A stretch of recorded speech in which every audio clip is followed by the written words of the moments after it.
Welcome back to another episode of Out of the Blank Podcast. Barry, it's a pleasure to have you on the show. Would you mind introducing yourself again, even though it's your third time on?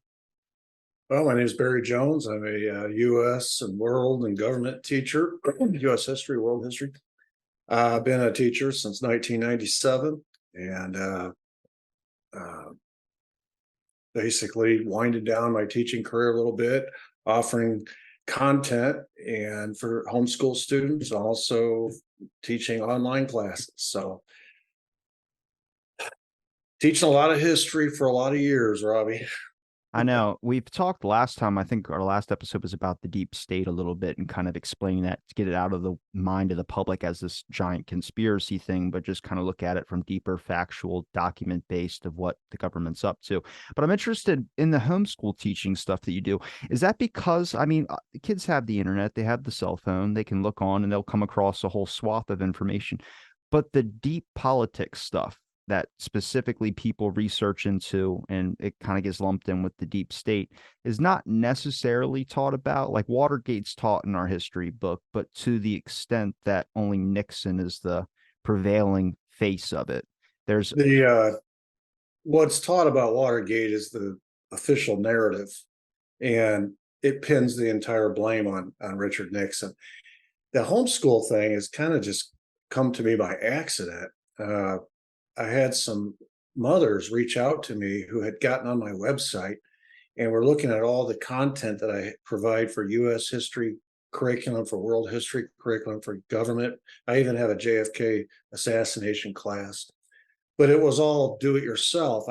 I provide the content, they pay for it, and then they teach it themselves. And they actually asked me if I'd be interested in doing online teaching because they don't feel qualified to teach the material. They're just mothers. And I hadn't thought about that. I had done it a bunch during the pandemic. All of our teaching was online.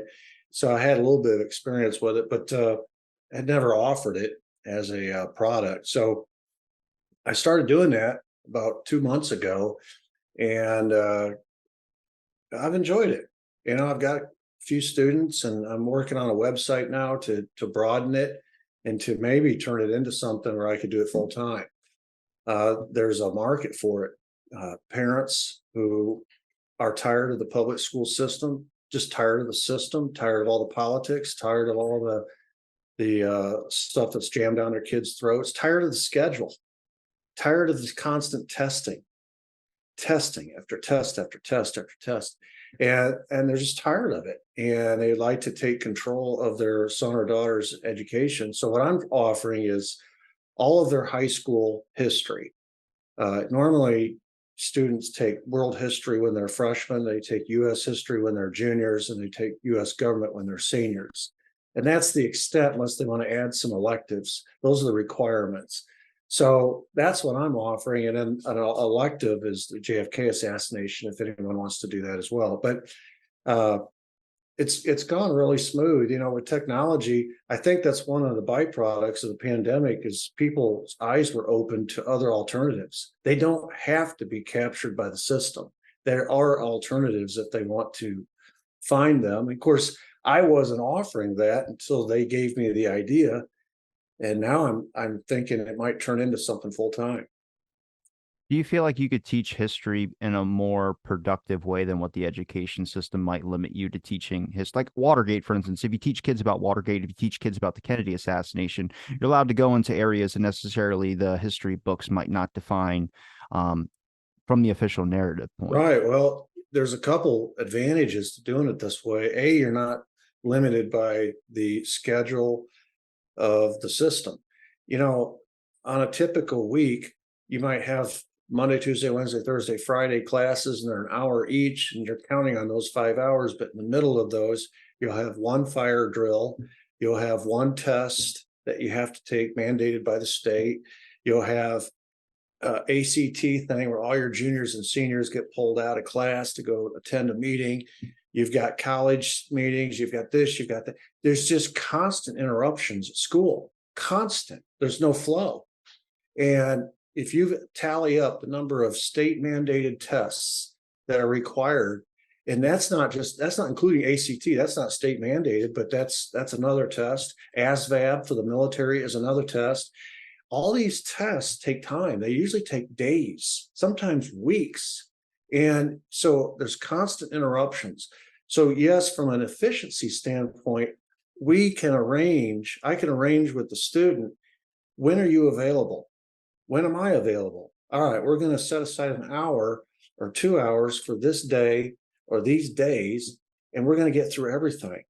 And you can do it asynchronous, which means the students can do it at their own, at their own pleasure when they have the time to do it, as long as they turn in the work by a deadline. Online colleges have been doing it for years. That's how they do it. And then the other advantage is, like you mentioned, in a system, you have limits to what you are allowed to teach. I know the last system I was in, they only wanted you to teach the standards, nothing else. So if you went above and beyond to give depth, to give background, to give context to what was happening, you were technically in violation of board policy, which was to just teach the standards. Well, if you just teach the standards, then really all you're doing is going through a checklist, and you're teaching kids dates, you're teaching kids names, you're teaching kids places, but you're not giving them any of the meat on the bones. And so to them, history is boring. To them, history is a checklist of things that they have to memorize by rote, and they don't learn to put things together, cause and effect, the reasons behind things, the backstories. It never makes any sense to them. History is presented to them in a series of checklists, and it becomes monotonous. It becomes very laborious, and so it's not interesting, is my point. So from an efficiency standpoint, doing it online, making an agreement with your client or with your student is much more efficient than the public school model that we have now. And of course, then you have some freedom to teach the backstory. So I find it, as a teacher, refreshing. I've been teaching this for almost 30 years, Robbie. I can teach it with my eyes closed, the standards. But that's not interesting. It's not interesting to me, and I love history. I can't imagine sitting there as a junior in high school and trying to be interested in something. It's just a series of dates and places and time. It's not interesting to them, I can tell. So in this situation, I'm allowed to get more than the standard. That's why I call my website Standards Plus, because I'll give you the standards. That's what you're going to be tested on. But then I'm going to go above and beyond that and do more. Can I give you two examples or two routes you can choose here, Watergate or the JFK assassination? How can you make that interesting? Because what I've learned is that, and it's advice I was given, which I already kind of gathered myself, but I've done podcasts on individual subjects about varying different topics. And a lot of that has now boiled to the 60s and 70s and getting more about what was going on in that climate, whether it was the underground news or press or the weather underground. However, Charles Manson's even lumped in there, but I had to understand the times to get a better appreciation of the events that were going on, not just this random Watergate thing, or even learn more about, and I'm sure we'll talk about them, but Howard Hughes.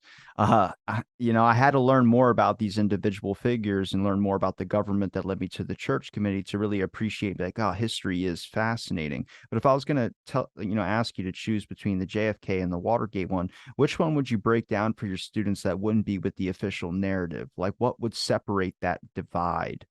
Well, I can tell you, if you teach the Watergate scandal, which is how I got started, and you start researching it and answering the inevitable question that students will always ask, it will take you back to the JFK assassination. It's one of the things I've learned about these topics. They're connected. You think they are separate entities because JFK was assassinated in 1963. The Watergate scandal didn't break until 1972. That's a 9-year differential. And so we tend to, in history books, separate those because we teach history a lot of times by decade.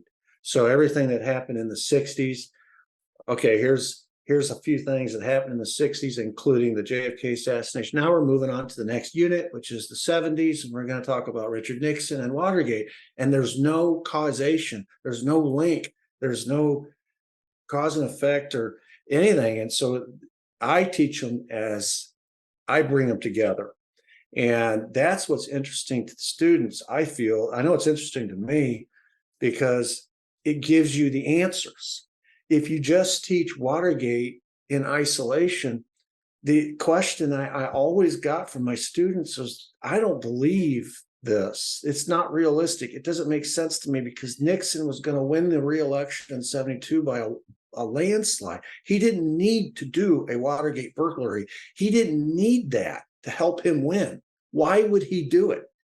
And I could not answer that question when I was teaching Watergate in isolation. I even went back to my professor in college and I emailed him and I said, help me with this. You know more about Watergate than anybody I know. Why can't I answer this question? I don't remember you covering it in your class. And he emailed me back and he said, I don't know the answer to that question. That's the $1 million question. And so for the last 25 years, I've been researching the answer to that question. And every time it brought me back to the JFK assassination. So when we get to the 60s, and we start talking about the Vietnam era and the Cold War, I set aside the JFK assassination and later Watergate, and I said, I'm going to teach them jointly together as one topic. And it's going to all make sense when we get to that because they're linked. The same people, the same reasons, the same motives, the same results, the same Cold War policy, but got further down the road by the Cold Warriors when they got rid of two presidents that became threats to their Cold War policies. And it all starts to make sense. And even more so than that, I can start to see light bulbs go on when they start to think about today and some of the things that we're doing today, because there's a pattern and you start to see the same pattern. And when that's what's exciting about teaching history is when you can explain to your students that these events are not in isolation. They did not happen in a vacuum. In fact, they have not stopped. The names have changed. The targets have changed. There's different variations to the same theme, but it's all the same pattern. And that helps. That's my job, I think. That's the way I see it, is to help my students as they go out into real life and they become voters and they become adults. Now they have to think critically. And that's the biggest problem with the state testing and all the standards-based education today. It's become a checklist. Kids don't think critically anymore. That doesn't we don't teach them to think critically. In fact, thinking critically has become the enemy because that means you might expose something and people are afraid of the truth. And so as a result, we get censored. We get told you can only stay in this lane. Don't get outside your lane because we don't want the students to think critically. We certainly don't want you to think critically. We don't want you to teach the students to think critically. So to answer your question, I think I couldn't teach the JFK assassination without teaching Watergate. I can't teach Watergate without teaching the JFK assassination. And then even to bring more into it, Robbie, if you teach the JFK assassination, that is going to bring in the Bobby Kennedy assassination. That is going to bring the Martin Luther King assassination into play. That's going to bring LBJ and Vietnam and all those things into play. It is a very broad topic. And it is a challenge because you do have to break it into units and test the students over those units. But I am constantly reaching back and pulling information that we talked about last unit into this unit. And I'm constantly reaching ahead and giving them sort of sneak peeks into what's coming so that they can get a big picture view. That's the challenge that I have as a teacher, is try to give them the big picture rather than the little short-term view. Now, I know you wrote a book on the JFK assassination, which we've talked about in the last couple of times we've talked about. What about the RFK assassination? I mean, what are your viewpoints on that?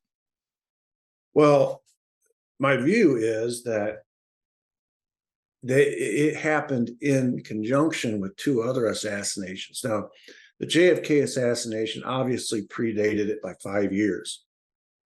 Bobby was the real problem uh, as far as the mob was concerned and its interest in killing JFK, because Bobby was the attorney general that was going after the mob. Bobby was also a problem for the military industrial complex because Bobby was chirping in John's ear about shutting down the bases. He was chirping in John's ear about not going to not fighting the war in Vietnam. And so they viewed Bobby as big a problem as John. However, Bobby was not the president. So in the moment, they took care of John first. But when Bobby decided to run for president, all of a sudden the old problems became new problems. And in a speech he gave before he won the California primary, which is where he was assassinated, he mentioned his brother's assassination. And in an interview, he did reveal that as president, if he won the presidency, he was going to reopen the investigation into his brother's death. And he was assassinated within the week. Then you take Martin Luther King, who was assassinated about a month prior to Bobby. These were the three loudest anti-war voices in the 60s politically in America. John was already president. Bobby was running and was probably going to be president. And there was a lot of fear amongst the FBI, J. Edgar Hoover in particular, that Martin Luther King, whose appeal had broadened beyond the civil rights movement, was now he was leading a poor people's campaign, which included a lot of poor whites whose sons had been drafted into the Vietnam War. And so now his appeal was crossing racial lines. There was a fear that he would be our first Black president. And all three of them were taken out. And the Vietnam War was the direct consequence of that. So Bobby was, if you do the research, some of the same players involved with John's assassination were involved in Bobby's. This was an effort to basically get him out of the way and grease the skids for LBJ's handpicked successor, Hubert Humphrey, to win the presidency. And he almost did. He almost beat Nixon. Bobby would have beaten Nixon, and they knew that. So, and Hubert was just a rubber stamp. You know, he was going to green light the same Vietnam War policy that he had been a part of as the vice president to LBJ. So it was the next best thing to LBJ winning re-election, was to get Bobby out of the way and make a way for Hubert Humphrey to win. Now, in no way does this mean that we're assuming that the mob was the only thing wrong going on with the Kennedy assassination. I just want to I want to make that clear out there so people, but I'm interested in learning more about the context. I mean, how much would you stress the importance between the relationship between Santos Trafficante, Carlos Marcello, Frank Sturgis, and Jimmy Hoffa? Even I would throw the Valachi hearings in there as well too. It was a big shining moment for Robert Kennedy when he was processing all that as well too. But how important would you explain those contexts behind those individual characters as well? I mean, Carlos Marcello he denied the statement, but he made a statement that the HSCA looked at, and then Trafficante made a statement about getting rid of JFK to his lawyer, I think. Which I think this adds a little bit more context to what you were saying about how these are all kind of linked together when you start understanding more of the times. You're not going to get that in a history book, and you're probably not going to get it if you even bother researching into the Kennedy assassination. You just have to look at more of the context. Now, if you talk to someone who might research the mob did it, you might be able to come across those names. But how much would you stress the importance of learning more about Trafficante, Jimmy Hoffa, Carlos Well, Marcello? yeah, those guys got roped in by Nixon. And then because Nixon ran in 60 against Kennedy, and then Daddy Kennedy made a deal with Sam Giancana, they got roped into Kennedy's side of the things too. But it's interesting. This started well before Kennedy became president. This started with Richard Nixon when he was vice president under Eisenhower. Of course, we had the Cuban Revolution. Fidel Castro kicked out our guy, Batista, and we all of a sudden became very interested in Cuba. And Eisenhower, who was sort of hands-off president gave the assignment to his vice president, who was an eager beaver. And Nixon's job was to help topple the Cuban government. And so he launched Operation 40, which was in cooperation with the CIA, but also in cooperation with the mafia, with Sam Giancana, with Santos. Santos Trafficante was one of the victims of the Cuban Revolution. You know, his father had a big outfit there, and he was arrested by Fidel Castro. Eventually was allowed to come to the United States, and he set up shop down in Florida. All of these heads of these families had a lot of money at stake. It was estimated $100 million a year they were losing, not having their casinos open in Havana, not having their hands in all of the goings on down there. And so they wanted to get back into Cuba. And so when the Nixon administration, when Nixon approached them, and it's a long story how that happened, but when he approached them about helping the government get rid of Castro, they were all in. And so the government and the CIA and the mafia were like two heads of the same coin while Nixon was vice president. And then right before the election, we get into about May or June, Nixon was looking for a silver bullet because he realized that Kennedy was going to be a more formidable opponent than he had previously thought. And he needed something on the foreign policy front to put him over the edge against a relatively inexperienced candidate, Kennedy. And he thought, if I get rid of Castro, if I'm the guy that gets rid of Castro, that is a major feather in my cap. Operation 40 is making life miserable for the Cuban people. It's complicating things for Castro, but it's not getting rid of him. And so he made a side deal with Howard. You mentioned Howard Hughes. He approached Howard Hughes, who was a longtime supporter of Nixon.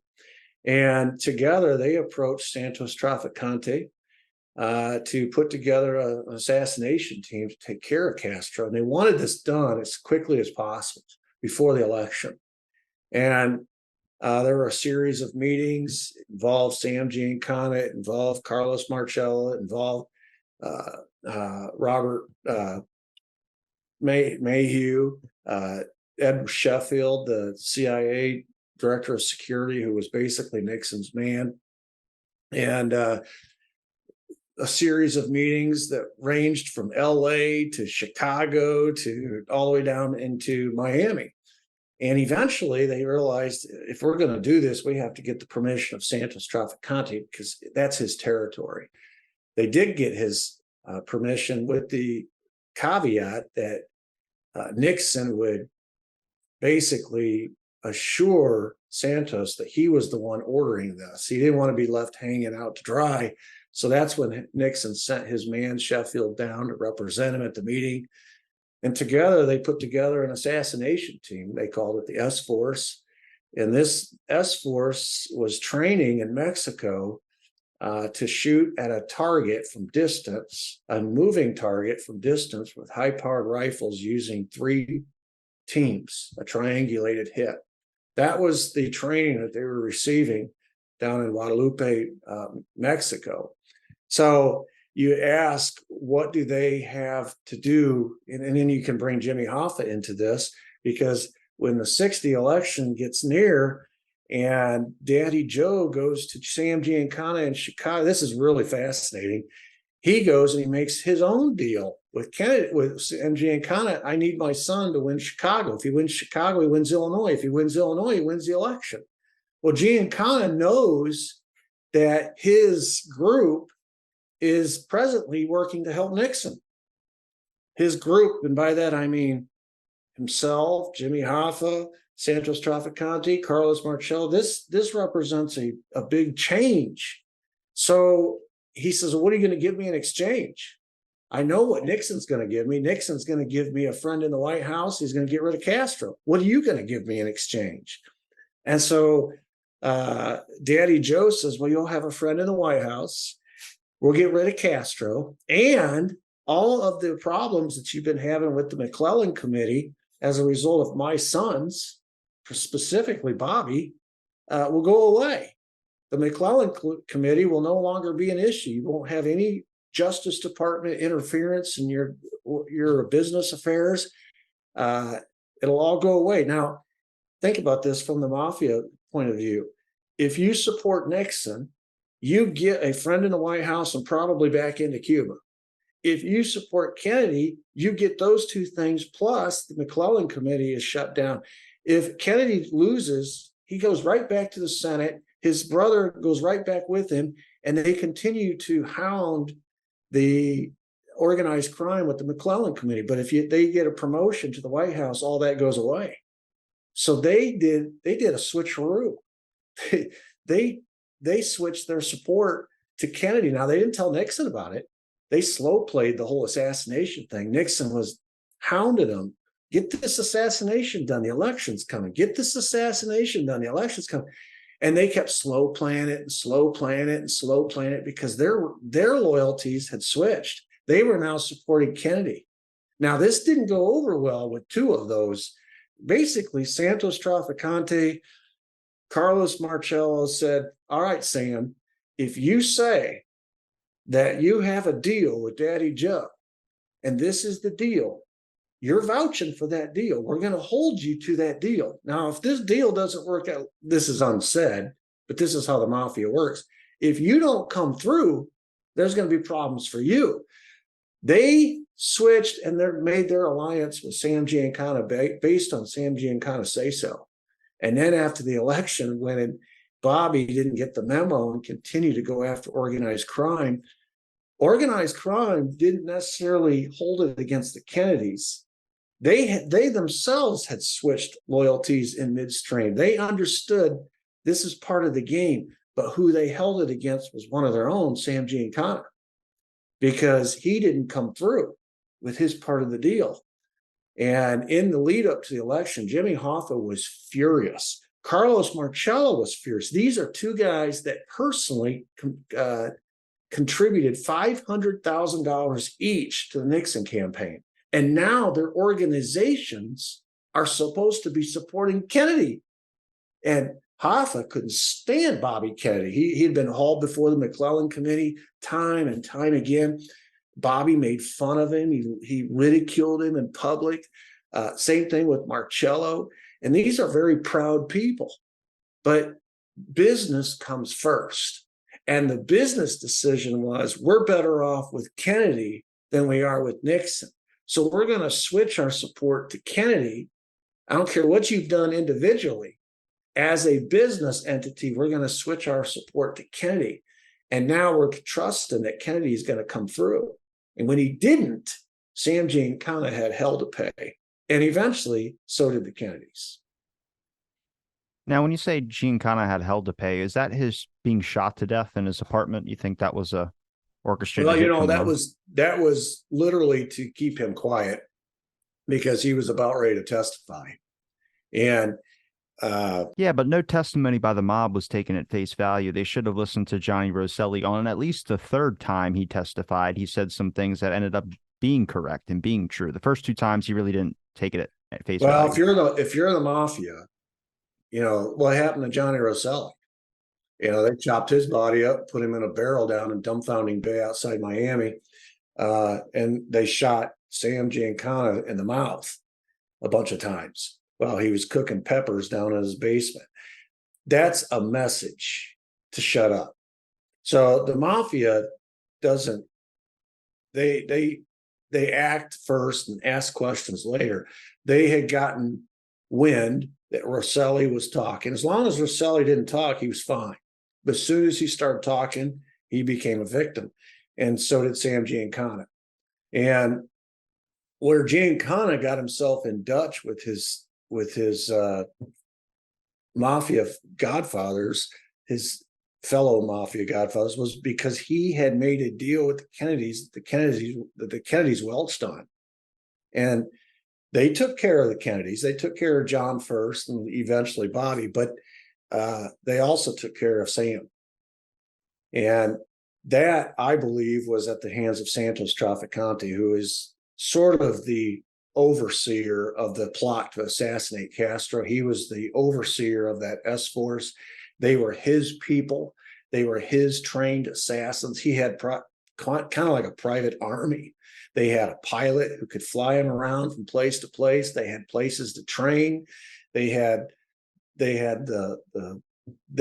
were Cubans. These were Cubans who were trained in insurgency warfare. They were hostile individuals, let me tell you.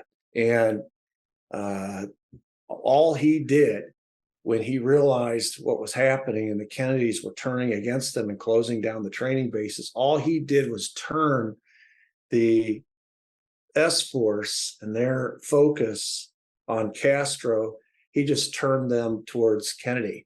And they used the exact same training and the exact same methods that they were training to use to kill Castro. They used it to kill Kennedy. And that's why Nixon panicked when you fast forward to Watergate 72, when the tapes reveal, I mean, it's in his own voice, that all he's obsessing about, he really doesn't give two wits about Watergate itself. That's minor league bullcrap. He doesn't care. What he cares about is what's going to come out about the Bay of Pigs. And he keeps mentioning the Bay of Pigs, the Bay of Pigs, the Bay of Pigs. And when they question his chief of staff about it, what's he mean by Bay of Pigs? He says, well, he's talking about the JFK assassination. Because Nixon knew that's the assassination team we put together way back when I was VP. Howard Hughes, me, Santos, Edward Sheffield, all of us put this assassination together to kill Castro. It backfired and killed Kennedy instead. And he knew if this comes out about the Bay of Pigs or the JFK assassination, it's going to lead back to him. Was that because they used the CIA in that instance? It was under Nixon, was under the CIA? Well, the National Security Act in 1948 created the CIA, and as part of it created this little 5412 committee, which the vice president was in charge of, and that's all covert stuff. So all of the CIA stuff that is covert, the vice president was in charge of. So during 52 to 60, that was Nixon. And so anything that the CIA was involved in domestically, which technically they weren't supposed to be, or overseas, Nixon was technically the guy calling the shots. So you talk about Guatemala, you talk about Iran, you talk about Cuba, you talk about all these different operations. Nixon had his hands in all of it. He was neck deep in it. So yeah, they used but what the CIA did that was smart, and they continue to do this, is to get plausible deniability, they will enlist the help of people that are off the books, so to speak. And because anything done under the 5412 committee was covert or classified, no one could talk about it. So we, as the American public, didn't know anything about it. Or what we did know was only what we needed to know, the need to know stuff. But the CIA would use people off the books. For example, in that whole plot to assassinate Castro, it was a series of private individuals. It was funded private. Like Howard Hughes was a private individual. Robert Mayhew was a private attorney. Santos Trafficante, Sam Giancana, Carlos Marcello, Jimmy Hoffa. Yeah, they're organized crime figures, but they're not government employees. Well, they were also reached out to by government employees, or what They you were would call reached out cutouts. to.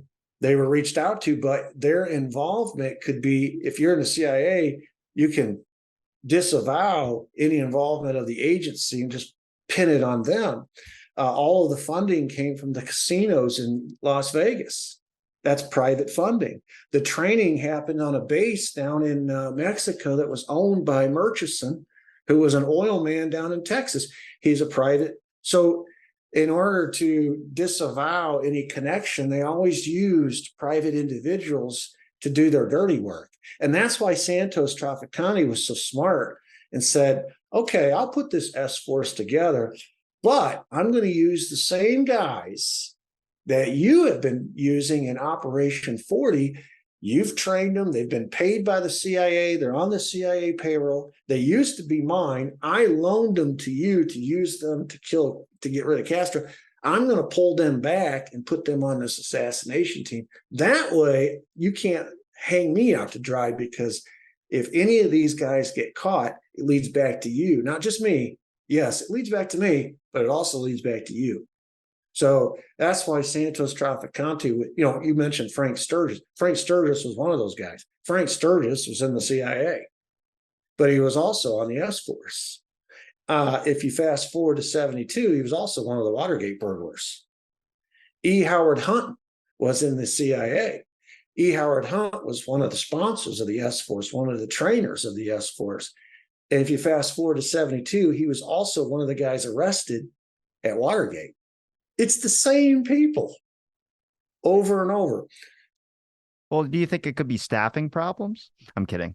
No, it's really the best explanation I've ever heard for it is that we had a small group of people that we trusted, and they had worked together on all kinds of operations. And so whenever there was something big, they used the same people, just like you and I would do.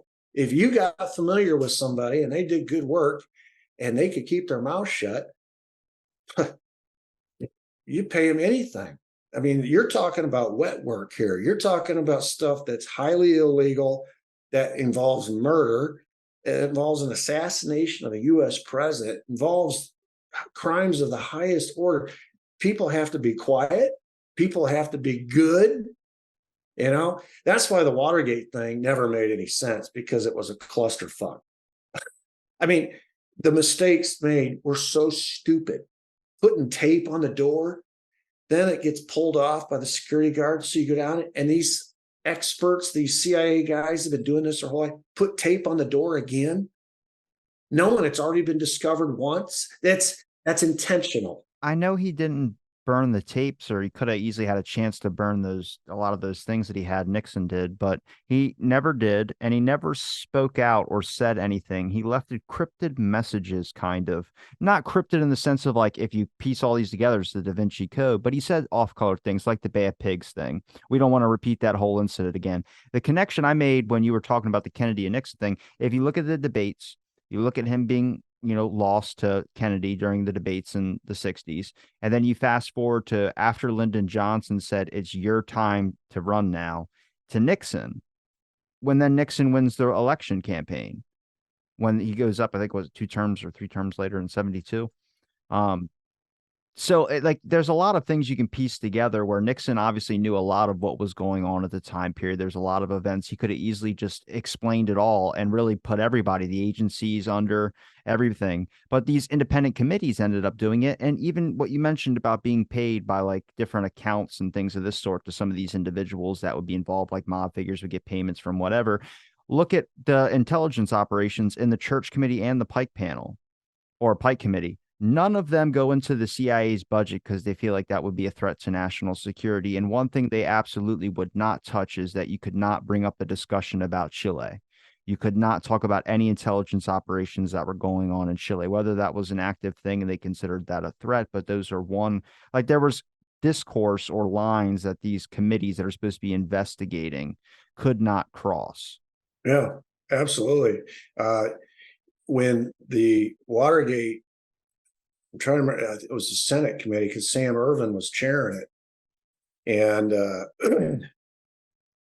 he had Bob Haldeman there, and he was asking Bob Haldeman, he says, we're listening to these tapes, and your boss keeps talking about the Bay of Pigs.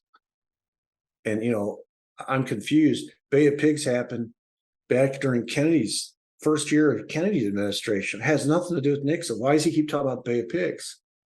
And, this is an open hearing.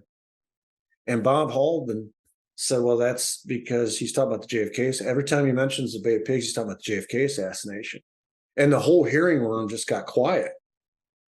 And everybody just stopped because the implications of that are astounding.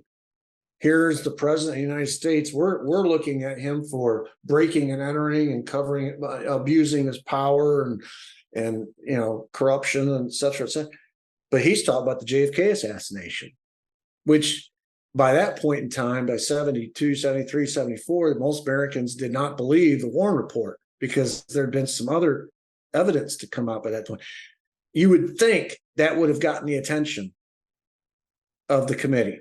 but they just breezed right on through it. In fact, they redirected. Sam Ervin just redirected, went a different direction. They did not want to touch that with a 10-foot pole. Nixon had the goods. He could have taken down half of Washington, D.C. He is sort of like the 70s version of Hillary Clinton.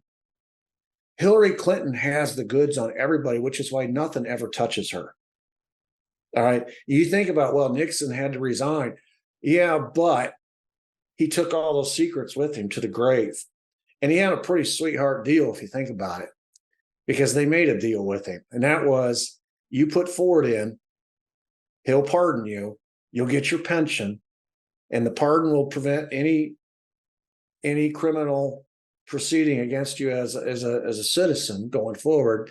And you can live out your life in peace, and you'll be provided for. You'll have an office, you'll have Secret Service, all these things. If he had spilled the beans or threatened to spill the beans, which maybe he did threaten it, I don't know. The point is, he probably wouldn't have lived. And they were not going to allow those secrets to come out, which is why every time there is the threat of a trial along in this setting that you're talking about, this era, the trial goes away. In the JFK assassination, the main suspect is killed, so there's no trial.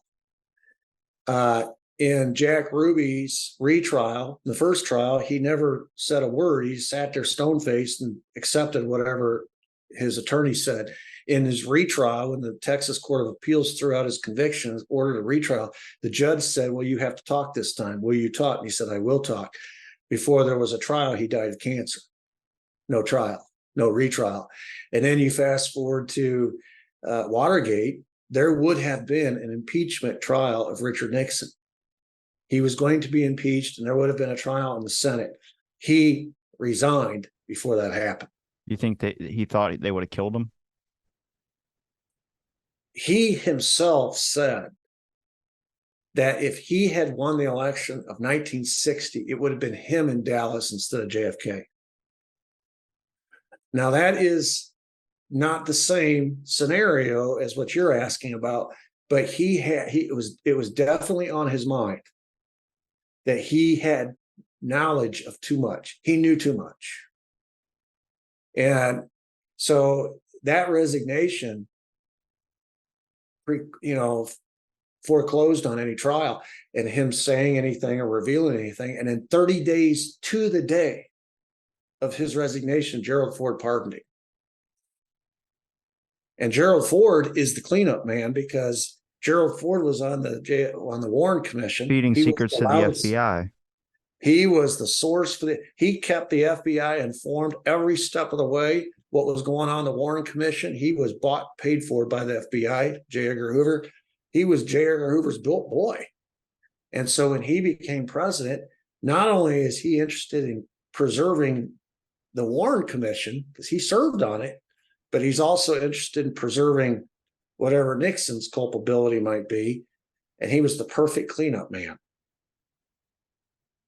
He was the getaway car for all of these conspirators in both events.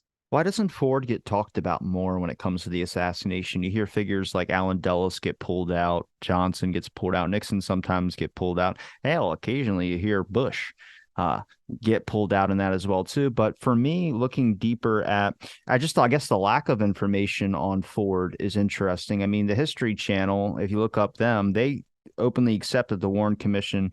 It was flawed, but there was Ford that was sending messages to the FBI about what the commission was doing. So that's hindering an investigation, but the HSCA never bothered to look into it. I'm surprised the HSCA really got the information on the mob. They all said that Carlos Marcello, Santos Chapacante, Jimmy Hoffa all had the means and materials to be able to pull off the assassination, but none of them said that they were conclusive evidence to draw the line that they were involved. Yeah, the HSCA, and let me see if I can answer both those questions. The HSCA was a limited hangout for the CIA. That was an operation to dribble out some more information, but stop and pin everything on the mob.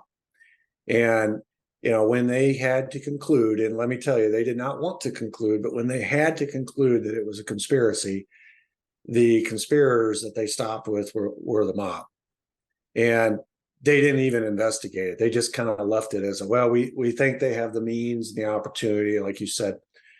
As far as Ford, that is an interesting point. Not only was he the sort of the spy for J. Edgar Hoover on the Warren Commission, he also was involved in the changing of the bullet location on the back of JFK's on his back wound, so that the magic bullet theory would work. Yeah, moved it up So 6 inches. yeah, and he even acknowledged that he's the one who did that. So, and then he went out publicly as its most vocal defender afterwards, and never missed an occasion to support publicly the conclusions of the Warren Commission. I mean, he was just very vociferous about it. I think it has to do with the fact that Ford didn't win re-election, and so he's not really viewed as a legitimate president by a lot of people. He didn't ever win an election, and he's just one. You think about all the other members of the Warren Commission. Alan Dulles gets the most notoriety, and of course Earl Warren, because it bears his name. But there's Richard Russell. There's all these other guys that are on it that they don't get a lot of publicity either. And I think Ford just kind of fits in there because he's such a bland character, and he never was affiliated directly with an agency like the CIA, which attracts people's attention. Or even though we know that he was spying for the FBI, he wasn't an FBI guy. He was just a lowly congressman at the time. And the thinking was he was just one of the guys that was placed on this commission to fill a seat. None of those guys were placed on that commission just to fill a seat. He was an inside man. Yes, LBJ. Who was LBJ's best friend? It was J. Edgar Hoover. They lived next to each other for 30 years in the Georgetown district of Washington. He and J. Edgar Hoover were like this. I promise you, LBJ had input from J. Edgar Hoover as to who should be on that commission. And J. Edgar Hoover had a roster of congressmen that he controlled or he owned. And so from that roster, he selected a guy that appeared to be non-controversial. Even when Nixon picked him to be his VP, everyone was like, who is Ford? Why would he pick Ford? He was not well known. He had no real achievements to his record. He did not come out publicly and take stands on controversial issues. He was just kind of a backslapping, friendly congressman. And so there was a lot of question about why Nixon picked him. We now know why he picked him, because Ford was his ticket. It was going to be his meal ticket to keep everything hidden. But it's the same reason J. Edgar Hoover recommended him to LBJ, because he knew, I have to know what's going on inside that Warren Commission. I don't trust the CIA. That was J. Edgar Hoover's motive. I don't trust the CIA. They're going to try to pin stuff on us. I need to know what's going on the inside, because Alan Dulles is representing the CIA. The FBI has to be represented on that commission. And so Ford was picked to represent the FBI. J. Edgar Hoover knew within minutes of the assassination that the CIA was lying about that whole Mexico City story. And he dropped little hints to the president, LBJ. Well, this Mexico, when LBJ would ask him about the Mexico City stuff, J. Edgar Hoover would say, well, our guys have confirmed that that's not his voice, Oswald's voice on those recordings. Our guys have confirmed that those photos are not him. And that was his way of telling LBJ that the CIA is full of shit.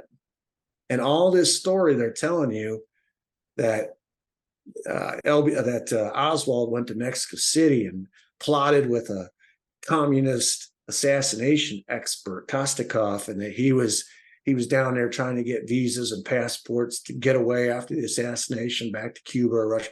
That's all a bunch of poppycock. He knew the truth, and he knew that the CIA was trying to set up was setting up Oswald, and he was afraid the FBI might get caught in the little dragnet. So he had to have Ford on the inside of that Warren Commission to counterbalance uh, uh, Dulles and the CIA. Do you think he possibly used it as also an opportunity to try and gather information on the CIA and the CIA to gather information on the FBI as well too? Yeah, they were always doing that, weren't they? Constantly spying on each other. Well, we haven't had an official investigation in the sense of actually looking for the truth in the assassination. HSCA might have gotten close with the idea of conspiracy and leaving that door open, but also the Ford on the Warren Commission giving secrets to the FBI, and the HSCA where they had someone break into their safe who had CIA credentials. So on every investigation, you have an inside man. So that's not crazy to think, but it's just about, I mean, the Warren Commission, the dissenters, you mentioned earlier about certain political figures. You mentioned JFK, you mentioned RFK, you mentioned MLK. I would raise the stakes a little bit. You got Malcolm X, or not Malcolm X. You got got him. Hale Boggs, plane goes down.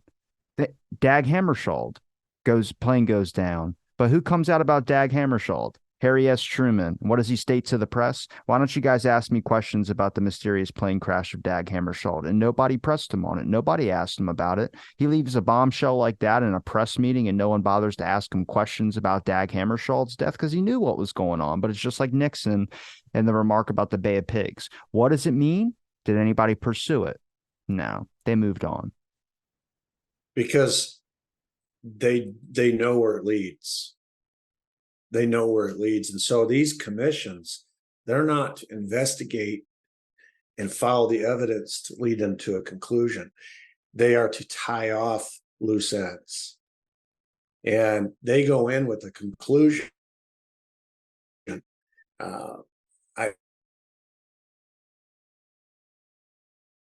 They went in with it made. I mean, my goodness, they were already saying, like the district attorney down in Dallas, Henry Wade, came out and he says, I can say with 100% of surety, this is after Oswald was killed, that he is the lone assassin.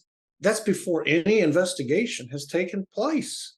Nothing has happened. All they've done is collect evidence, but there's been no investigations within days. And already the official word, the official narrative is going out. LBJ said it on the plane on his way back to Washington. It's a lone assassin. And, and then once that narrative starts to emerge, the commission's job is to fit everything in that narrative, which is why inconvenient evidence gets excluded, or why witness statements get changed, or why evidence gets lost, right? Because it doesn't fit the narrative. And then that narrative is what it basically writes itself. They could write the conclusion of the Warren Commission on day one. They already decided what it's going to be. The same thing happened in Watergate. There was a narrative that came out immediately, and that was that Nixon had, because of his paranoia, he had spied on the Democrats, and then he had ordered a cover-up. And all of this other stuff is just window dressing, but that's really what happened. Well, the reason they knew, there was this narrative was because the CIA had infiltrated the Nixon White House.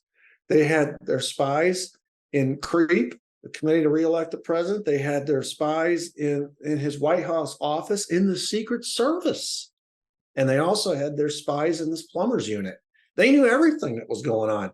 And the reason it was necessary, this is what the CIA does. They're kind of like the mafia in the sense where the mafia looks for your pressure point.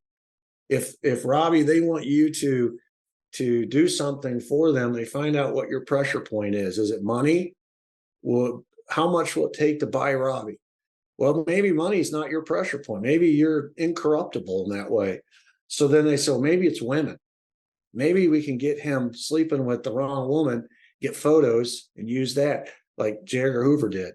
Or maybe it's we can find out, like in Nixon's case, that he's so paranoid about the establishment that we can he'll start this plumber's unit. We'll recommend some of our people to fill the plumber spots that he needs. They're trained, they're experts in that field, and all they'll do is report back to us. And we'll just gather information, we'll collect it and store it for a rainy day. And when we need it, we'll drop it. And it'll put the hammer down on Nixon. And that's exactly what happened. That's why Watergate was such a clusterfuck. That's why the tape on the door, the burglars had all of this information on their persons. They had cash, sequenced, brand new bills. That points right to the Department of Treasury. They had little notebooks with White House phone numbers in it, leading right to Howard Hunt. They had all this incriminating evidence on him. And then when they really needed to drop the hammer, James McCord, one of the burglars who was in charge of putting in the wiretaps, writes a letter to the judge and explains the whole thing. He tells Judge Sirica, hey, Nixon not only ordered this, not only knew about this, he ordered it. He's been involved in the cover-up. And James McCord was our guy. So when they needed, they had their little spies in all these different entities. And when they needed the information, the narrative to be supported, they called on their guys to do their job, to fall on their sword and do their job. And that's what they did. And Nixon was screwed. His weakness was not money. It was not women. It was paranoia. He was paranoid to the Kennedys. He was paranoid to the DNC. He was paranoid to the establishment. There's a long history of Nixon fearing that everyone in Washington was out to get him. And so that's why he started the plumbers. He couldn't trust the FBI. He couldn't trust the CIA. He started his own unit to do his bidding. And they got infiltrated by these outside agencies. He didn't know it, and they had the goods on him.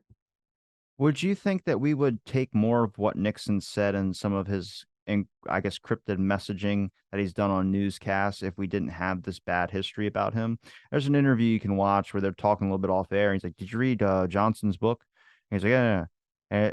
No, not that one. This one, written by this one. Oh yeah, yeah. Made him look like an animal. Well, he was an animal. And then he does like this weird laugh and it's awkward. But there's a few of those on interviews where he talks like that. And I think we know a little bit more about Johnson. We have phone calls from Johnson where he's talking about making his pants extend down near the crotch because it feels like he's riding a wired bike, which is interesting. It's funny because you get to learn more about your presidents, at least that they're not this professional sense, but you kind of know like the business of the politics and what the game is kind of like. But when I was speaking with Jim Gokenauer, he mentioned something that Elmer Moore had told him, and I put a little bit of weight into it. But when he was talking to Johnson about the assassination, Johnson said, "Oh, it's a big conspiracy," which we know he did say behind closed doors. Him and Earl Warren both expressed that they believed it was not one lone assassin. They blamed the Cubans, but still they believed conspiracy.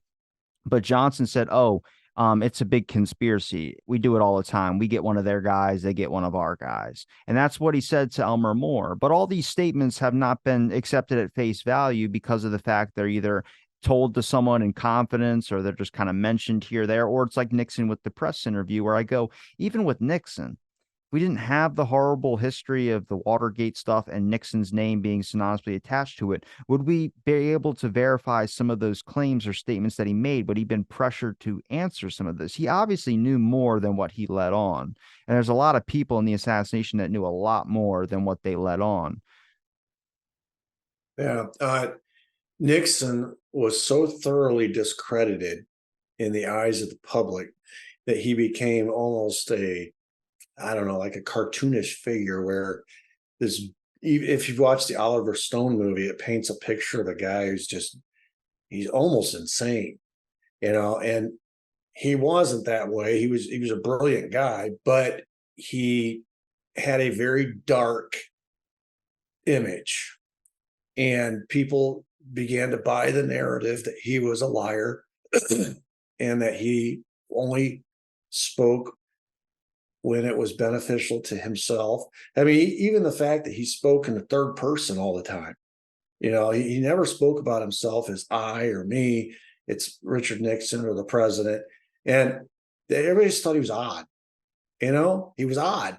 And so when he came out and wanted to speak the truth about things, first of all, he didn't just plain speak it.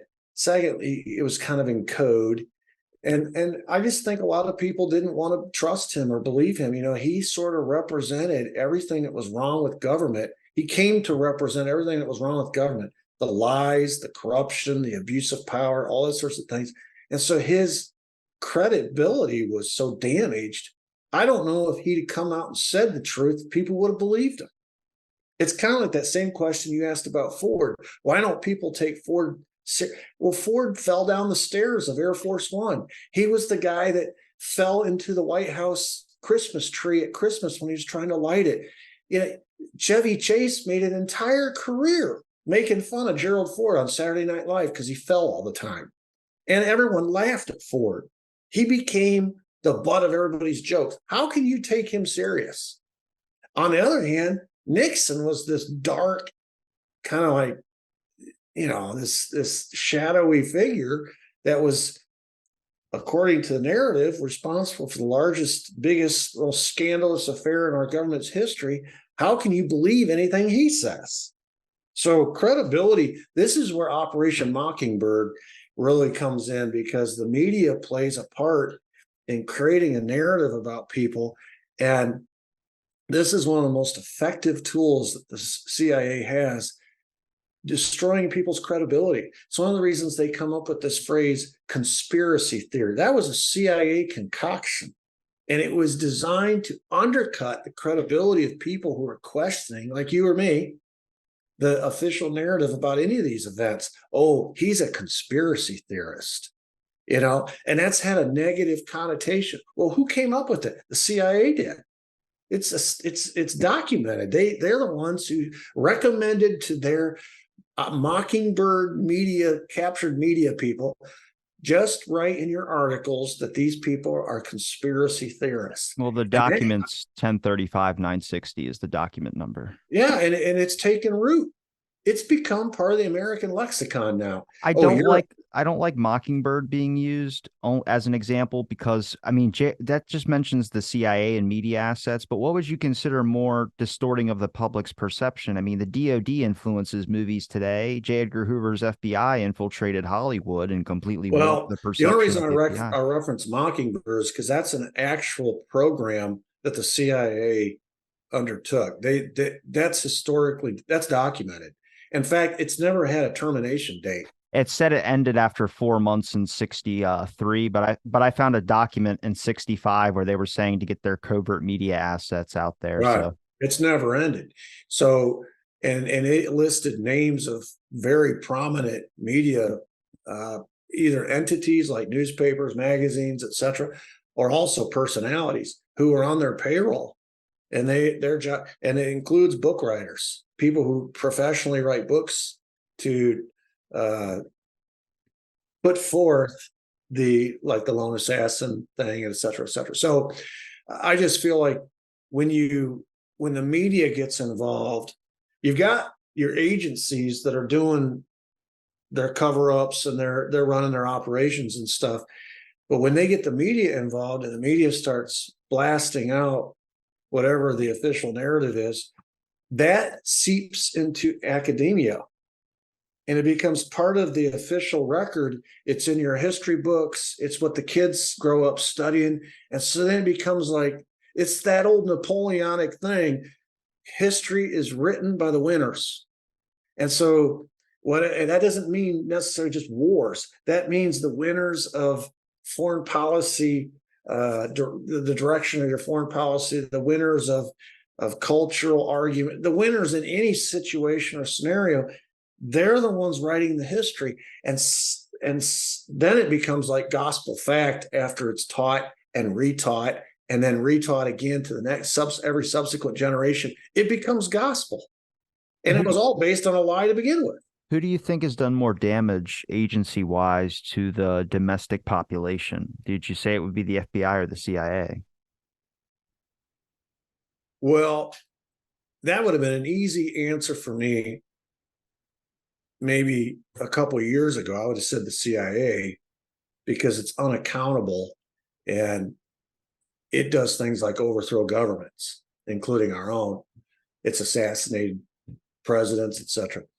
But the FBI is rapidly closing the gap. I mean, I think in our present day, the FBI is being used as a tool, or as an instrument of the government to harass citizens, to basically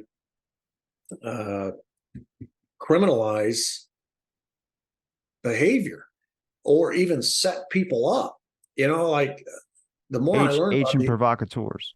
the more I learn about the FBI, the more it concerns me about, who's calling the shots here, as far as like, is it are these legitimate people out there plotting, conspiring, or seeds being sown into their brain from these agent provocateurs who stand back and let it happen and arrest them? That to me is extremely cynical. And now it doesn't rise to the level, I don't suppose, of assassinating a president. The CIA to me is like, I agree with Harry Truman. Harry Truman wrote like a month after the assassination that the CIA is a rogue elephant. It's out of control. That was in 63. Here we are in 2023, over 60 years later. It is beyond, I don't even know how to characterize it. It is a cancer. It is a cancer that has metastasized throughout the entire government, and now has its reach and its fingers of control on all these leverage. It controls everything. Well, I think I want to ask about the JFK. Do you think it's the CIA or FBI? CIA? CIA killed him. Yeah, RFK, FBI or CIA? FBI FBI too. MLK, CIA or FBI? combination. Okay. Why do you say combination? Because look, if you read that COINTELPRO stuff that came out, I know everyone associates that, oh, it was invading the Black Panther Party. That is what it was, yes. But there's also, they invaded the KKK. They invaded any group that they deemed as a threat and radicalized them from the inside to turn on each other.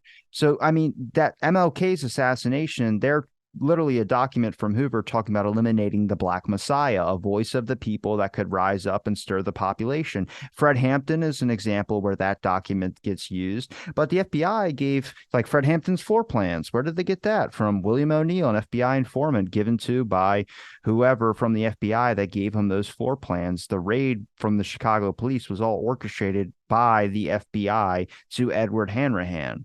So you start looking at, like, obviously COINTELPRO today, I think it's still pretty active when you talk about agent provocateurs and groups. I mean, dividing people up and making them seem more, I guess, radicalizing them up. And you can use big tech companies to do so. But the FBI and the CIA have both operated domestically in a way that is in their own extremes. So, I mean, I was a tough question to ask about which do you think operates more, Well, but okay, JFK was definitely CIA. Bobby was, in my view, the CIA was heavily involved in Bobby's as well, and mainly because of who was utilized in the cover up and in the setup of Sirhan. When you get into the program, and I forget the name of it, you've talked about it. Oh, MK Ultra, the doctor and stuff. These people were heavily involved in the trial of Sirhan. And so I think the CIA was heavily involved in RFK. And as far as MLK, that was J. Edgar Hoover's doing. Bobby, I may have misspoke earlier. That's what I meant. I meant CIA with JFK, CIA with RFK, FBI was FBI. MLK. Yeah, MLK. So there is a thing with the RFK where if you look in his diary that was exposed by Shane Sullivan, where it says RFK must die over and over and over again. It's automated writing. It's written real small words. There's a whole page in his diary that is, there's also symbols that they talked about the Jewish star in court. It's not what it is. It's a pentagram. Now, apparently he was susceptible to hypnosis. And what they think happened was that he was watching one of these stations that was like a Christian or some type of one of those heavy religious. And this is my own theory.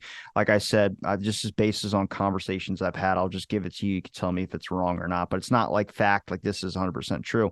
The true part is that he was watching these Christian programs. What they think was that something was in the messaging. There are people not susceptible, but yeah, susceptible to hypnosis. And they think that something in this programming was broadcasted out and caused him to snap into this brainwash state. And then it's the RFK must die, it's the symbols, the imagery. My link to that is when I was talking about the assassination of John Lennon, and they talked about Mark Chapman and his obsession with Catcher in the Rye that he had not had before the John Lennon stuff. It just randomly occurred. He was involved in one of those religious groups called the YMCA, and not the youth racket club, but an actual thing that has connections with the CIA when it came to their religious programming on television was funded by the CIA. They were broadcasted out there. Another line of connection, Jim Jones and the Guyana incident with the CIA. Robbie, and have you read that Tom O'Neill book? Yeah, Chaos. I have a couple things he never included in that book about Manson, but yeah, Tom O'Neill opened my eyes to some things about the MK Ultra thing. I'd studied MK Ultra, but one of the common threads that connects all of these people that got set up through this MK Ultra program, and I mean, there's some bad people. Manson being one, Whitey Timothy Bulger, McVeigh, Timothy McVeigh, Donald DeFreeze, and the Patty Hearst kidnapping. the Unabomber, and then also Sirhan.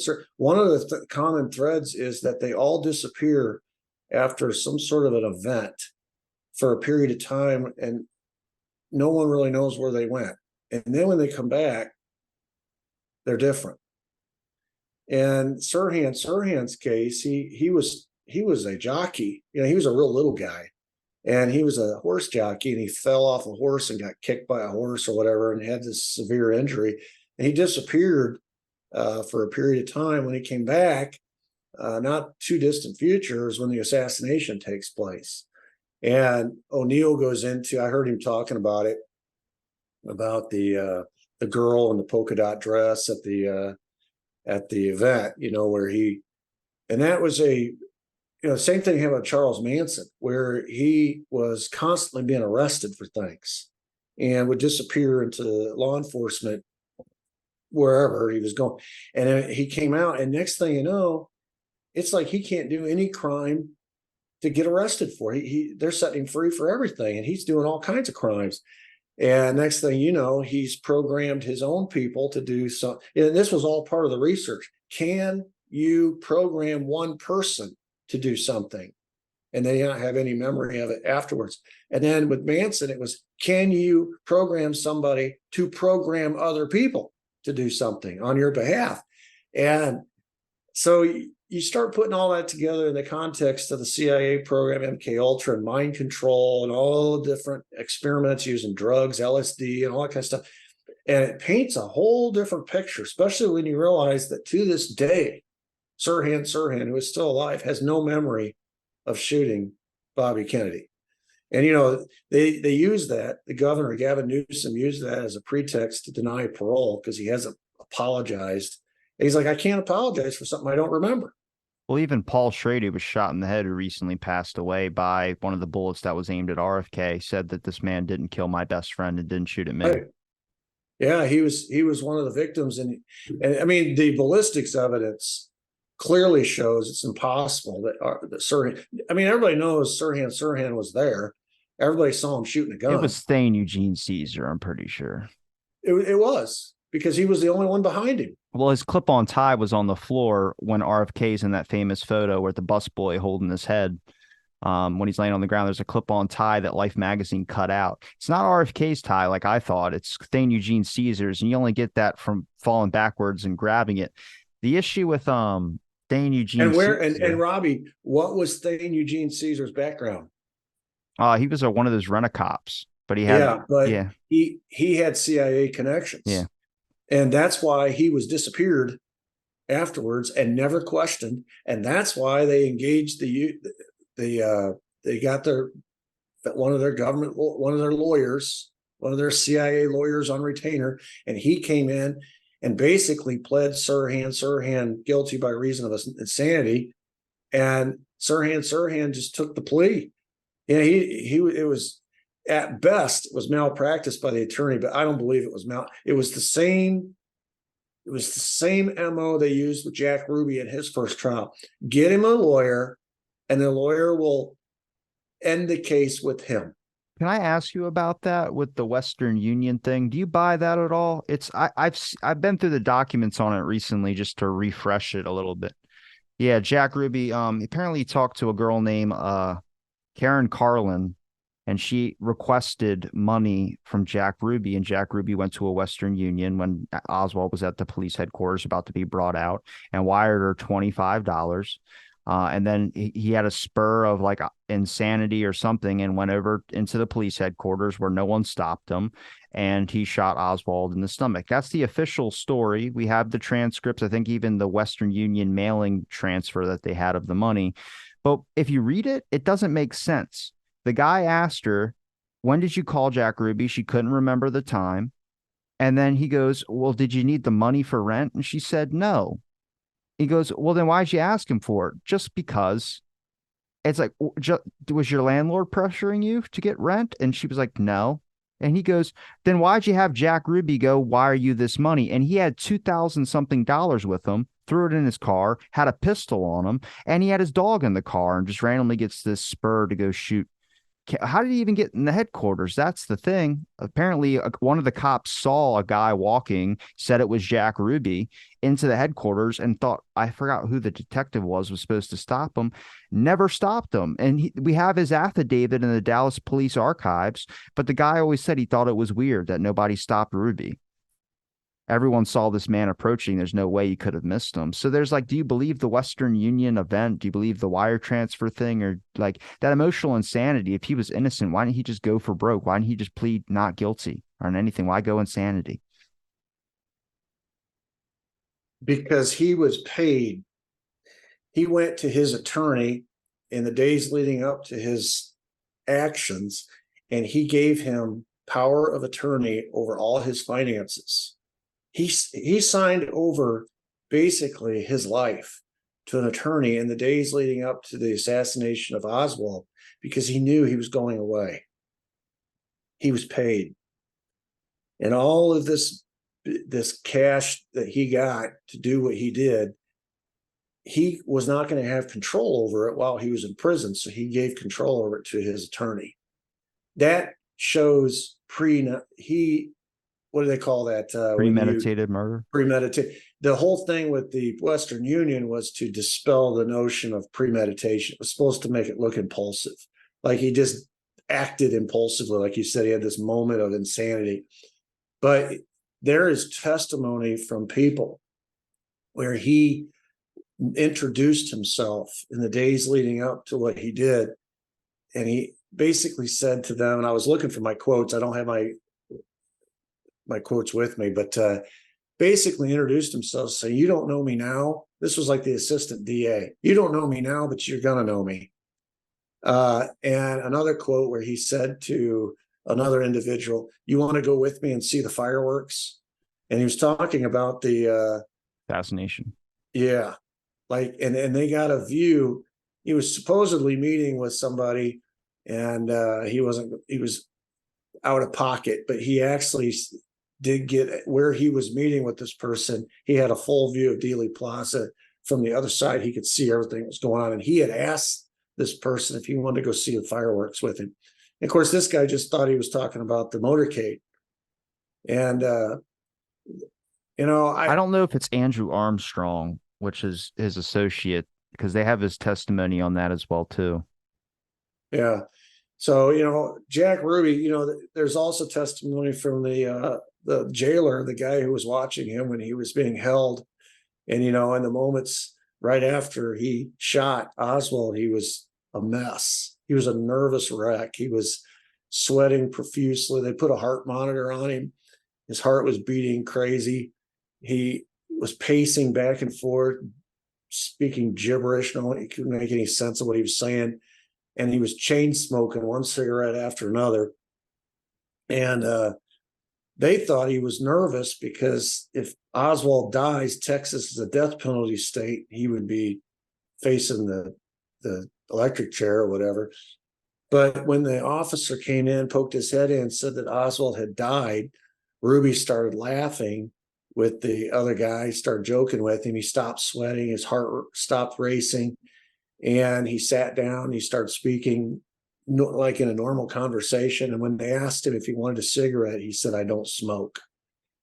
His life depended on doing his part of that operation, which was to kill the guy who was facing a trial.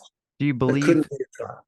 do you believe Seth Cancer saw him at Parkland Hospital? Yes. Okay. Yes, absolutely. I believe it. Seth Cantor had no reason to lie about it. He had interviewed Ruby many times. He knew who he was. He could not, it could not be a case of mistaken identity. He saw him. Ruby was everywhere in the days leading up to the assassination. There's a witness who saw him on the grassy knoll, parked. His truck was parked up on the curb, blocking some traffic. She was held up by traffic, was trying to get around him. And when she turned to look at him, she said, I recognized, I saw who it was. And days later, after he killed Oswald, they flashed his face on the screen. It was the same guy. And they asked her, what was he doing in the truck? He was just sitting there in the truck, and some guy was getting out of the truck carrying a rifle, got it out of the bed of the truck, carried it up the grassy knoll behind the picket fence. And he was waiting for this guy. He was there. He was going around Dealey Plaza asking people if they wanted to go with him and see the fireworks. He was, according to Marita Lorenz, he was in the hotel room when she and E. Howard Hunt and Frank Sturgis drove all the way from Miami with a trunk full of weapons and went to a hotel room. And when they got to the hotel room, there was E. Howard Hunt that was waiting for him, and he paid him cash money for the weapons. And she and Frank Sturgis were standing there, and E. Howard Hunt was standing there. The hotel room door was closed. There was a knock on the door. And when they opened the door, it was Jack Ruby. Do you believe that Jack Ruby visited Santos Traficante in Havana? In Cuba, he's the one that got him out. Jack Ruby had been running guns for the mafia down to Castro. They were actually supporting both sides. They were running guns to Batista, but running guns to this is what the mafia does. They play both sides. And when into Castro, so Jack Ruby knew Castro, so he was sent down there to get Santos out of jail.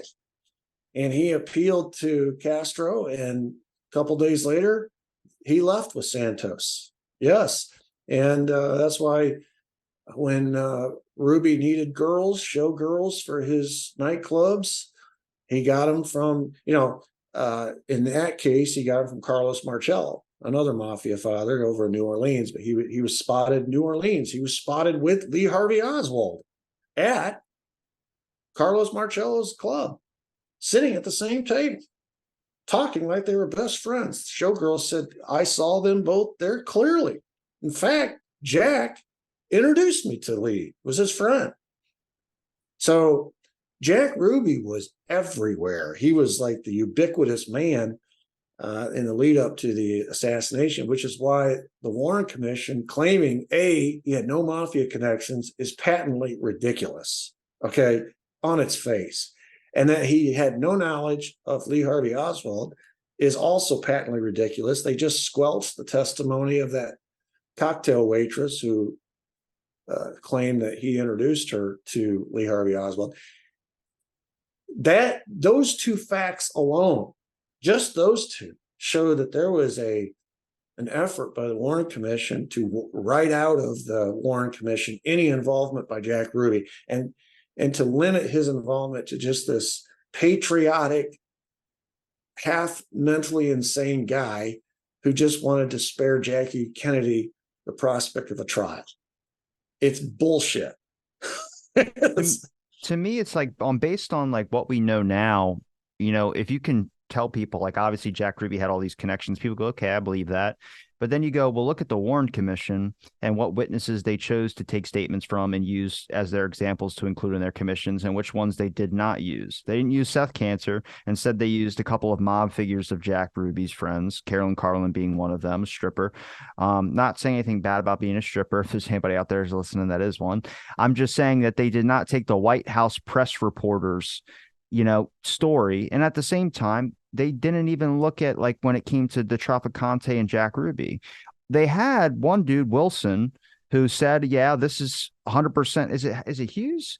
It's somebody. Hughes or Wilson was one of the people in Castro's prison that said Jack Ruby. He went to the FBI and said, that's Yeah, the guy who he went was there. he was in the prison cell and saw him But there. that's Louis McWillie as well, too. Another mob associate who was locked in there with Traficante said that that was Jack Ruby that visited, and they didn't bother to use their statements at all. They just go, okay, thanks. And they included it, but they didn't use it as an example that Ruby was in Havana. Instead, they used Ruby's transcript where he said he was just visiting the sites.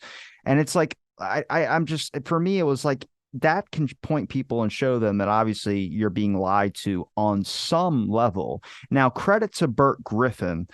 As much as everyone could say the HSCA messed up, he was the one that thought it was important to look at. I mean, it was technically Robert Kennedy, but Robert Kennedy said we need to get Jack Ruby's phone records.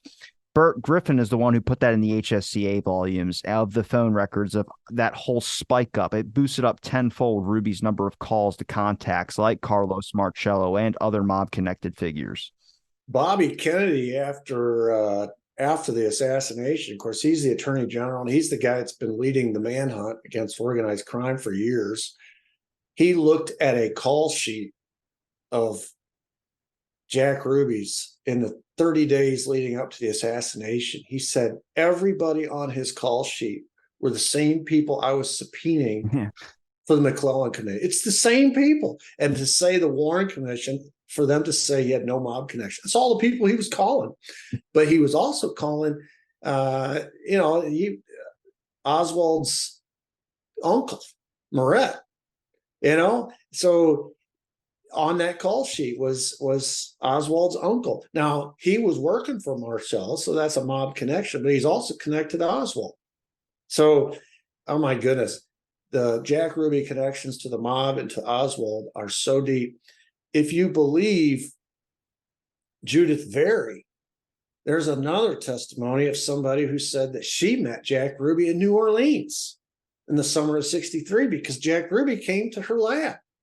And Oswald brought him and introduced him as Sparky. She says he was called Sparky Rubenstein. And that's how she called him. She didn't even know him by Jack. She called him Sparky. I put weight in that only because there's a Clinton incident at a mental hospital where Oswald allegedly interviewed that is not in the public domain because they still have it locked. The Assassination Records Review Board, that file is not, if you click it, there's nowhere it goes to. I had David Montague from the ARB on here, and I asked him, you had 14 things that through your 2 years of working for the Assassination Records Review Board, and 7 of those things have no links to where those files are. And when I asked him about it, he said he couldn't talk about it. And I said, what is that then? Is that the whole the Mary's monkey thing, or is that something else? I'm telling you, Robbie, this is so deep. And let me tell you, one of the reasons why, this is my view, okay, this is my opinion. One of the reasons why the Mexico City story had to be concocted by the CIA to show Oswald trying to get into Cuba and trying to negotiate or talk with this assassination expert was because I believe he actually was in Mexico City, but they could never reveal the real purpose he was there. He was not there for the reasons they said. He was not meeting with Kostikov. He was not trying to get a visa to go to Cuba for the reasons that they said. He was there because he was dropping off the bioweapon. That was his part of the operation. They could never let the bioweapon become public knowledge. And so they changed the Mexico City story to say, well, he's there planning an assassination. He was there, I believe, because he told Judith Very, he was there. And I've not found anything Judith Very said so far. I've not been able to find anything that has not borne out to be true. She said he was there and that he was frustrated because when he got there, his contact never showed. He had been given a placebo. He thought he was taking the bioweapon to the drop, and he was going to hand it off to a guy who was going to get it inside Cuba and use it to assassinate Castro. He was given a placebo. The contact never showed. Oswald panicked. He had never failed in a mission before. So he thought, if my contact doesn't show, I guess I got to hand deliver this to Cuba myself. When he went to the Cuban embassy, it was to get a visa to go to Cuba, but not because he was trying to plan an escape for after he assassinated Kennedy. It was so he could hand deliver this, what he thought was a real bioweapon, to the Cuban authorities. He knew of a guy in Cuba. If he could find him, he could drop it with him. Now, if any of that comes out, Robbie, about a bioweapon, then the source of the bioweapon becomes open for interpretation because the CIA had used a certain vaccine to create this bioweapon. And that was information that they could not afford to let get out. So they changed the whole Mexico City story. And that's why it fell apart. Because when they changed, it was one of the loose ends that they didn't account for until after the assassination, and they realized this is going to come up. Somebody's going to trace Oswald's where he's been, and someone's going to discover he was in Mexico City, and they're going to want to know why. So we have to fill in the reason why. And so they came up with this Kostakov, Soviet embassy, Cuban embassy. They tortured a poor Cuban woman who happened to be working there at the Cuban embassy. They tortured her to get her to say that she saw or met with Oswald. They even got a woman out of Washington, D.C. who had been on a trip, didn't know Oswald from a man on the moon, but she'd been in Havana, or she'd been in Mexico City at the same time on a trip, and they tried to get her to come out and say that she had been at the embassy and saw Oswald. She said, "No, I'm not going to lie. I never saw this man." But they were desperate to keep America from understanding the real reason Oswald went to Mexico City. I believe Judith Very. I know she's been, a lot of assassination researchers don't believe her. She's inconvenient to a lot of assassination researchers too, I might add, because a lot of her information. I'm going to email her when I get done here. I haven't had her on the show because she is such a controversial figure. She does everything by YouTube. I don't know if I've told you this or not.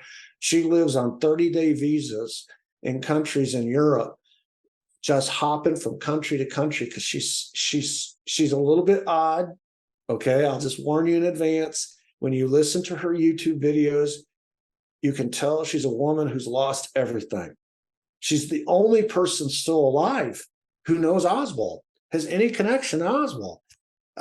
She has time cards to prove it with his name and her name on it. She was the person who signed his time cards when they worked at that cover job at Riley Coffee.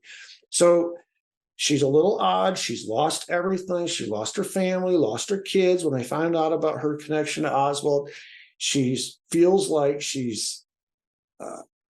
her life is in danger. So she lives on 30-day visas, hopping from country to country. She only appears via live remote. She was going to be a doctor. She was this brilliant student. I mean, brilliant. She was on her way to curing cancer. And this whole thing that she got roped into innocently, she did not go looking for this. She was going to college to become a doctor. And she got roped into this because she knew more than the doctors when it came to cancer. And so they brought her in. She had no credentials. She had no education, no academic papers or anything to her credit. She was literally untraceable, and they used her. And when it was over, David Ferry saved her life. David Ferry said, "Get out of town. Don't ever speak of Oswald. Don't ever speak of any of this cancer project you've been working on. Pretend like this part of your life never happened and you might have a chance to live. If you ever say anything, they'll do to you what they did to Oswald, your friend Lee, and what they eventually did to David Ferrie. So she has literally, she's jumpy. She's very confrontational. If you interview her and you ask her the wrong question, she'll crawl down your neck. I mean, she's prickly.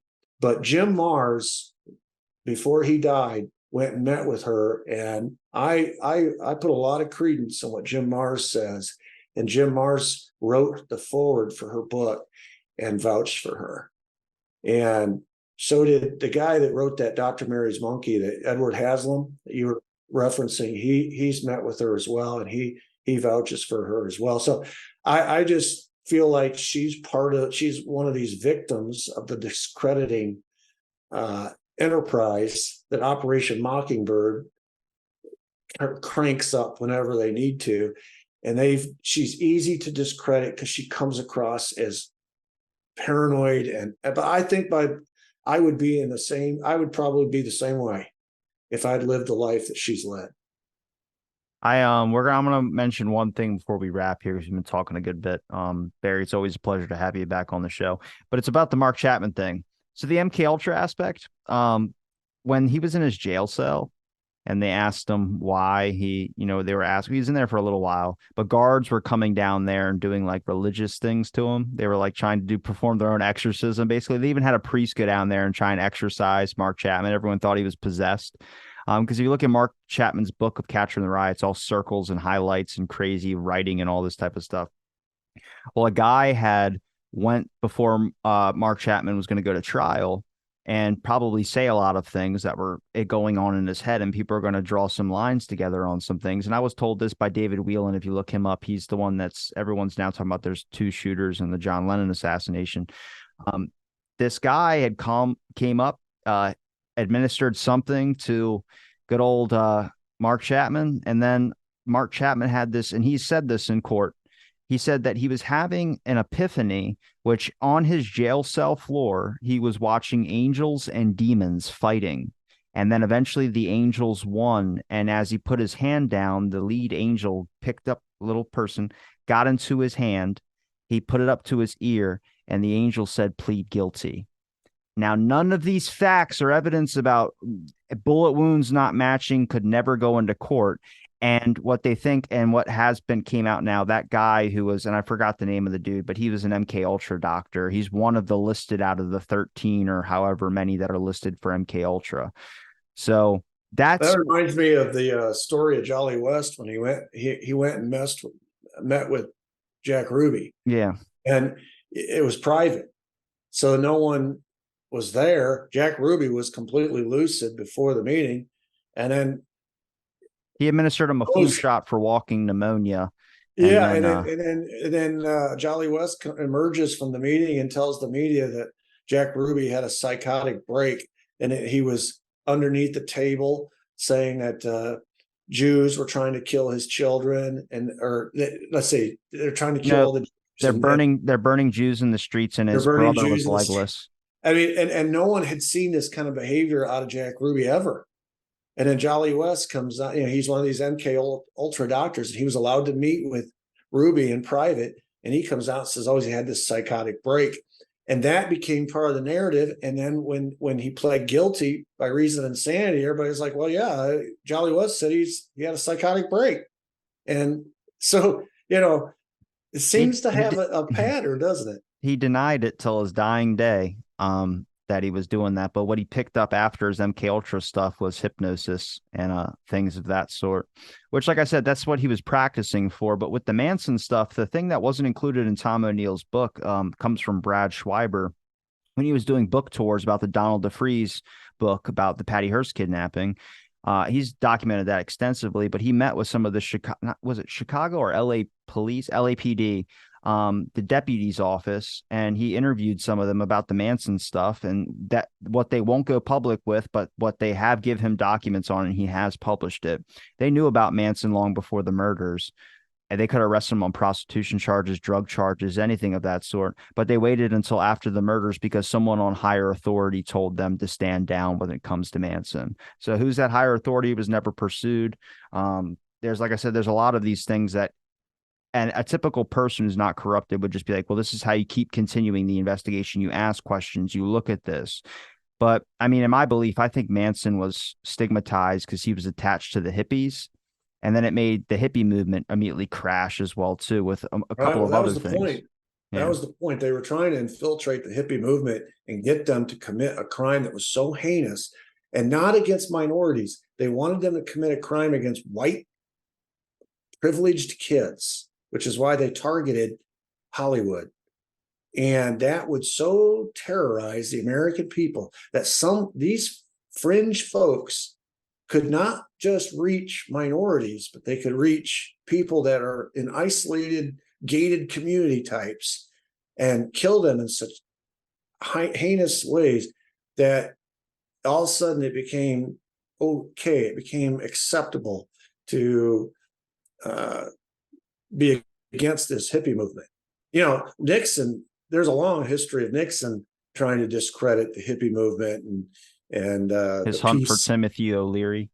Yeah, I mean, and so this again goes back to your point about provocateurs, and if you can discredit an entire movement by one of theirs acting in a criminal way, even if it was such that you set it up that they acted in that criminal way, then you can be justified in basically doing just about anything if you're the government to root them out.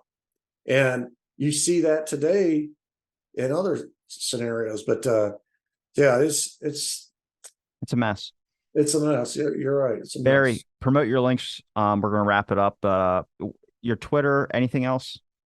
Well, basically my website, which is being remade as we speak. But if anyone is interested, to go to standardsplushistoryacademy.com. I have my books there. I have all my history content that I teach my students. I also offer online teaching, direct one-on-one with the student. It's all there. It's all available. Contact information there as well. I also do a blog. So there's blogs there that I've written, and all of my podcasts are linked there. Any podcast that I've appeared on. All right. Well, I'll link all your links in the description. It's been a pleasure chatting with you. And thanks, everybody, for listening to this episode of Out of the Blank. Stay tuned for next episode.